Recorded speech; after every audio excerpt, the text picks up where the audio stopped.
আরব বিশ্বে অস্ত্র বিক্রির চেষ্টায় নতুন করে সক্রিয় হয়ে উঠেছে পাকিস্তান।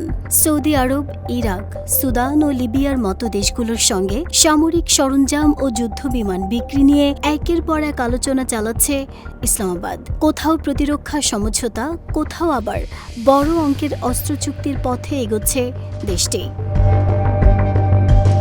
সুদানের সামরিক বাহিনীর কাছে যুদ্ধবিমান ও অস্ত্র বিক্রিতে প্রায় $150 কোটি একটি চুক্তি চূড়ান্ত করার পথে পাকিস্তান। অঙ্কের হিসেবে চুক্তিটি খুব বড় না হলেও 3 বছর ধরে চলা সুদানের গৃহযুদ্ধে এর প্রভাব হতে পারে গভীর ও তাৎপর্যপূর্ণ। পাকিস্তানের এই কৌশলের মূল কেন্দ্রবিন্দুতে রয়েছে তাঁদের নিজস্ব উৎপাদিত JF-17 থান্ডার যুদ্ধবিমান। চীনের সহায়তায় তৈরি এই যুদ্ধবিমান ইতোমধ্যেই মিয়ানমার, নাইজেরিয়া ও আজারবাইজানে রপ্তানি করেছে পাকিস্তান। এবার আগ্রহ দেখাচ্ছে সৌদি আরব ও ইরাকও।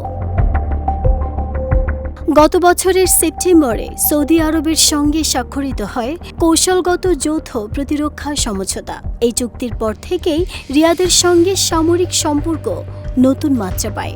বিশ্লেষকদের মতে এটাই আরব বিশ্বে পাকিস্তানের অস্ত্র কূটনীতির বড় ভিত্তি।